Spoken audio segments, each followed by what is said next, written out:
Shalom, chers frères, chers sœurs en Christ. Je rends grâce au Père Céleste pour sa bonté infinie manifestée dans nos différentes vies. Et rendons grâce au Père pour tous ses biens, tous ses hauts manifestés dans nos différentes vies. Excellent Père, nous bénissons ton Saint-Nom. Nous te disons merci. Merci pour ta bonté, merci pour ton amour, merci pour ta miséricorde manifestée dans nos différentes vies. Père, merci aussi pour ce temps que tu nous donnes de prêcher la parole. Et je prie, Papa, que le Saint-Esprit, Papa, utilise cette parole pour convaincre, pour délivrer, pour libérer, Papa, pour transformer les cœurs, pour que gloire te soit rendue. Merci, Seigneur, de prendre le contrôle et d'agir puissamment par le gloire de cet esprit, au nom de Jésus. Amen. Chers bien-aimés dans le Seigneur, je prie que la grâce infinie et surabondante de notre Dieu, qui nous accompagne jusqu'à cette heure, continue de se manifester puissamment dans nos différentes vies, pour que gloire soit rendue à notre Père Céleste et que la bénédiction abondante se déverse encore et encore dans nos différentes vies. Au nom suprême de notre Seigneur Sauveur Jésus-Christ. Amen. Chers bien-aimés, nous allons voir les niveaux de maturité du chrétien. Les différents niveaux de maturité du chrétien. Et ces niveaux ont été détaillés par l'apôtre Jean dans 1 Jean, chapitre 2, à partir du verset 14, que je lis. Je vous écris, petits enfants, parce que vos péchés vous sont pardonnés à cause de son nom. Je vous écris, Père, parce que vous avez connu celui qui est fidèle, le commencement. Je vous écris, jeunes gens, parce que vous avez vaincu le malin. Je vous écris, petits enfants, parce que vous avez connu le Père. Je vous écris, Père, parce que vous avez connu celui qui est dès le commencement. Je vous écris, jeunes gens, parce que vous êtes forts et que la parole de Dieu demeure en vous et que vous avez vaincu le malin. L'apôtre Jean a détaillé ces trois grands niveaux de la maturité chrétienne. Chers frères, chers sœurs, les trois grands niveaux de la maturité du chrétien. Le premier niveau ici de la maturité du chrétien, c'est le niveau des bébés spirituels. Le deuxième niveau de la maturité du chrétien ici, c'est le niveau des jeunes gens. Et le troisième niveau de la maturité du chrétien ici, c'est le niveau des pères. Chers frères, chers sœurs, la présence de Dieu est une réalité dans la vie de ses enfants. Et c'est l'héritage que Dieu donne à tous ses enfants. La présence de Dieu, c'est la présence du Saint-Esprit dans la vie d'un homme. Et la présence du Saint-Esprit dans la vie d'un homme vient par la nouvelle naissance. Chers frères, chers sœurs, quand nous avons fait de Jésus notre Seigneur le Sauveur et que nous avons reçu le pardon de nos péchés, la délivrance de notre péché, automatiquement nous avons reçu la purification de tous nos péchés et le Saint-Esprit est venu habiter en nous. Et la présence du Saint-Esprit en nous, c'est la présence de Dieu. Chers frères, chers sœurs en Christ. Et pour expérimenter cette présence de Dieu, il faut passer par plusieurs étapes. Chers bien-aimés, si nous devons expérimenter la présence de Dieu en nous, nous devons passer par plusieurs étapes. Et ce sont ces étapes-là que nous avons citées. Le premier, ici, niveau, c'est le niveau des bébés spirituels. Le deuxième niveau, c'est le niveau des jeunes gens. Et le troisième niveau, c'est le niveau des pères. Chers frères, chers sœurs en Christ. Les bébés spirituels, c'est ceux qui ont reçu Jésus comme Seigneur et Sauveur et qui sont nés de nouveau. Et cela est marqué par la joie du salut. Quel que soit l'âge auquel nous sommes venus à Christ, nous avons accepté Christ comme Seigneur et Sauveur, quel que soit l'âge. Mais si nous avons reçu Christ et que nous avons reçu le pardon de tous nos péchés, la délivrance de la nature du péché, nous recevons le Saint-Esprit qui nous fait naître de nouveau, chers bien-aimés. Et le Saint-Esprit qui nous fait naître de nouveau, c'est la présence de Dieu qu'on appelle la nouvelle naissance. Et cette naissance est marquée par la joie du salut. Ce nouveau est appelé le nouveau des bébés spirituels. Chers bien-aimés dans le Seigneur. Quand nous étions dans le monde des ténèbres, nous étions dirigés et gouvernés par le royaume des ténèbres, en manifestant les fruits du diable, la haine, la colère, la jalousie, l'amertume. Mais quand nous recevons Jésus comme Seigneur et Sauveur, il est le Prince de paix. Automatiquement, nous recevons sa paix, sa joie et son amour, sa bonté. Chers frères, chers sœurs, ce nouveau, c'est le nouveau des bébés spirituels. Donc, en Christ, le début de notre vie chrétienne fait de nous des bébés spirituels. Nous sommes habités par le Saint-Esprit, nous avons la présence de Dieu en nous. Chers bien-aimés, comme un bébé, le bébé suit ses parents partout. Et quand il crie, ses parents lui donnent des friandises, des biscuits, certaines choses pour le calmer, soit peut-être le biberon. Il est de même aussi pour des bébés spirituels. Les bébés spirituels sont pris en charge par Dieu lui-même. Pour garder la joie du salut, la paix du salut, l'amour pour Dieu,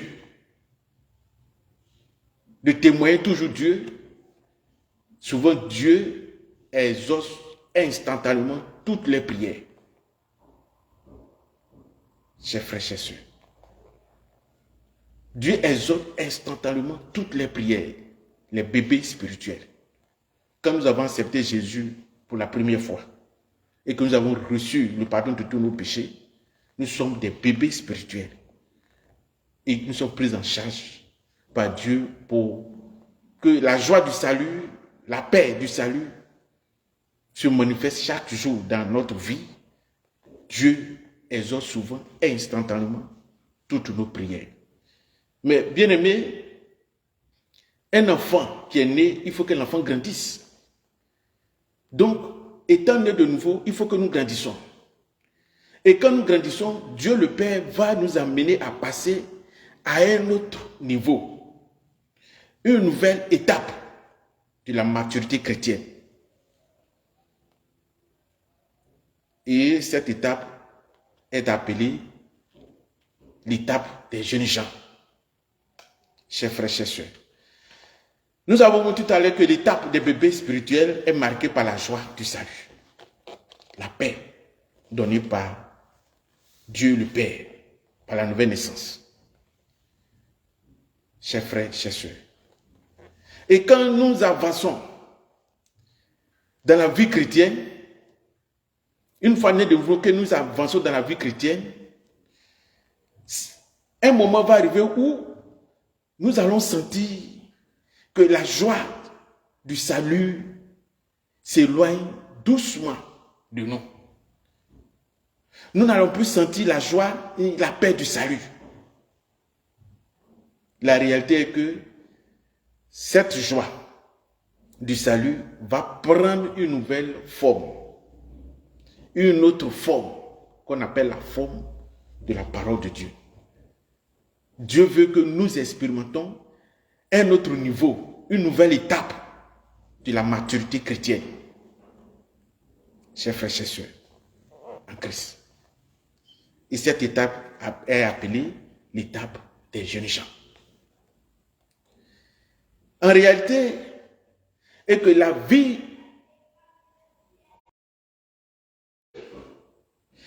réalité est que la vie chrétienne est basée sur la parole et pas sur nos sens. Pas sur nos sens. Parce que celui qui fonde sa foi sur les sens le diable est très fort. Il peut te faire vivre aussi par certains sens. Soit peut-être la chair de poule, le frémissement, une vague de chaleur ou de fraîcheur. Tu vas penser que c'est la présence de Dieu. Aujourd'hui, nous voyons que le combien a changé sa manière d'opérer.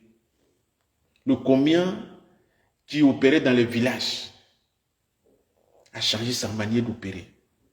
En habillant certaines personnes comme des prophètes. En habillant certaines personnes comme des prophètes. Chers frères, chers sœurs, en créant beaucoup de camps de prière, un village où il y a 200 habitants, il peut y avoir 5 camps de prière.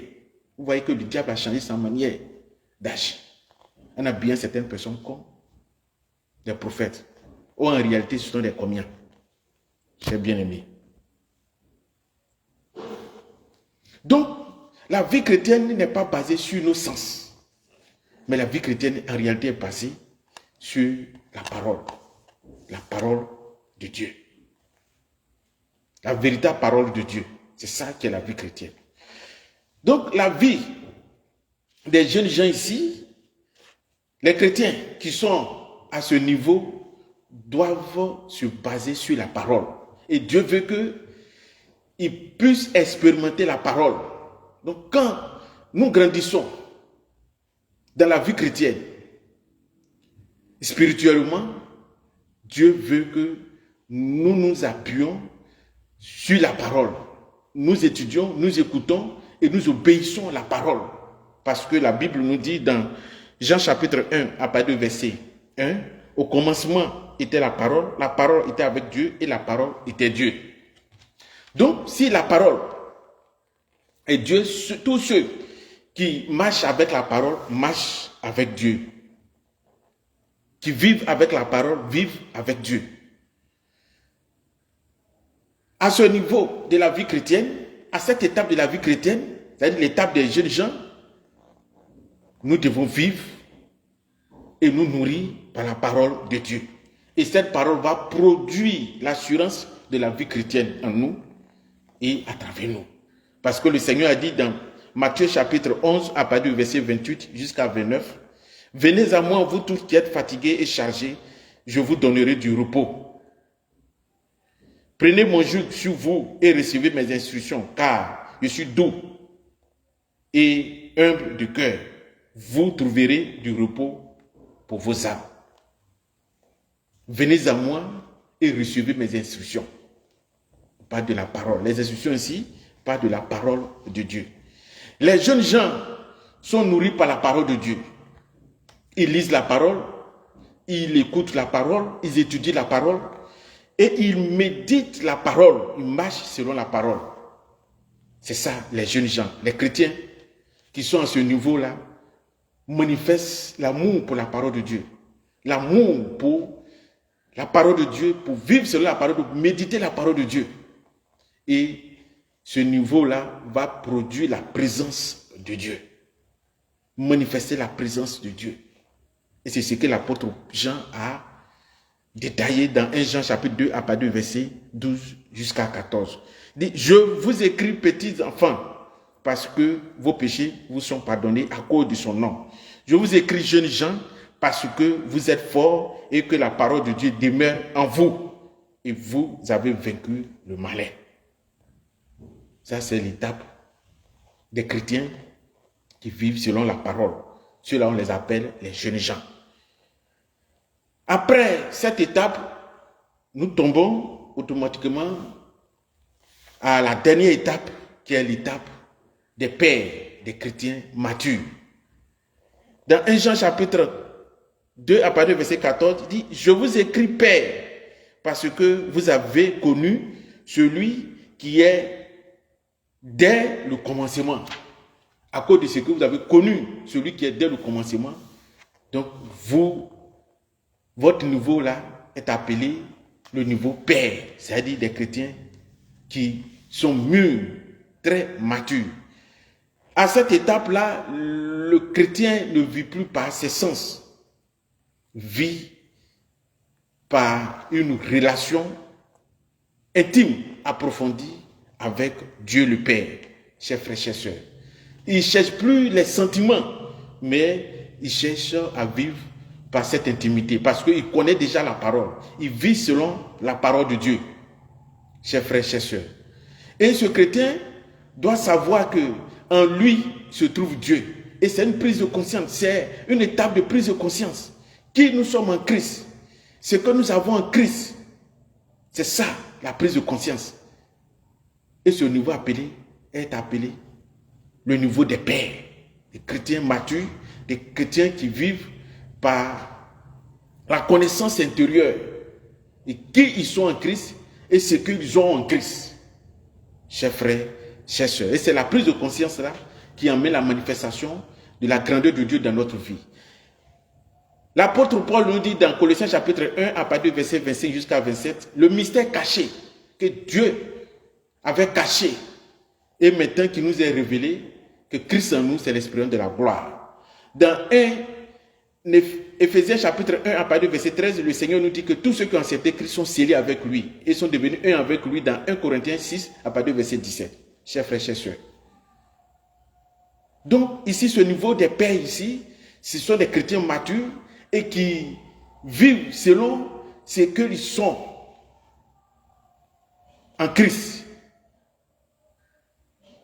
Leur vie en Christ, leur richesse en Christ, leur héritage en Christ.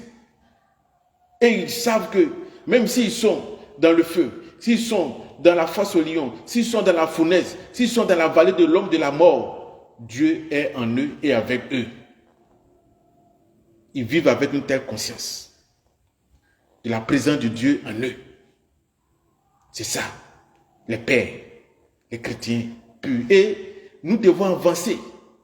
Si nous quittons l'étape de la nouvelle naissance et que nous tombons à l'étape des jeunes gens, nous devons arriver à l'étape des pères, des chrétiens matures, mûrs, qui vivent selon la parole. Pas par leur sens, mais qui vivent selon la parole. Qu'ils sentent ou qu'ils ne sentent pas. Qu'ils ressentent ou qu'ils ne ressentent pas la présence de Dieu, mais ils croient que Dieu est en eux. Et qu'en Christ, ils sont identiques en Christ. C'est pourquoi l'apôtre Jean nous dit dans 1 Jean 4, à partir du verset 17, tel il est, tel nous sommes aussi dans ce monde présent. Et ces chrétiens matures, pères, vivent avec une telle conscience. Le problème pour beaucoup de chrétiens est que les chrétiens vivent comme au début de la vie chrétienne, au début de leur conversion. Ça ne marche pas. Dieu veut que nous progressions. Dieu veut que nous avancions. C'est pourquoi il nous a fait cette reproche. Regardez, lisons ensemble. Il a fait cette reproche-là à tous les chrétiens, à tous ses enfants. Dans Hébreux chapitre 5, à partir du verset 12 à 13. Vous, en effet, qui depuis longtemps devrez être des maîtres, et vous avez encore besoin qu'on vous enseigne les premiers rudiments et des oracles de Dieu. Vous en êtes venus à avoir besoin du lait et non de la nourriture solide. Or, quiconque en est au lait n'a pas l'expérience de la parole de justice, car il est enfant. C'est ce que le Seigneur nous dit à travers le livre des Hébreux. Chers frères, chers sœurs. Et nous devons prendre conscience, si Christ en nous, si nous connaissons la parole, nous vivons sur la parole, nous devons prendre conscience que qui nous sommes en Christ et vivre cette réalité de la présence de Dieu en nous.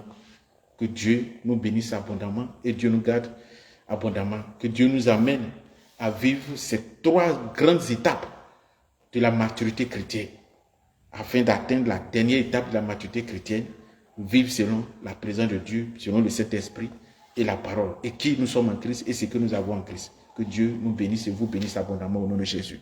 Amen. Rendons grâce à Dieu. Excellent Père, nous bénissons ton Saint-Nom pour ce moment merveilleux que tu nous donnes. Aide-nous à prendre conscience de qui nous sommes en Christ et à vivre par cette conscience. Aide-nous, Papa, à connaître ta parole et à vivre selon ta parole jusqu'au soir de notre vie. Merci, Père éternel, de ce que tu le fais par le Saint-Esprit. Au nom de Jésus. Amen.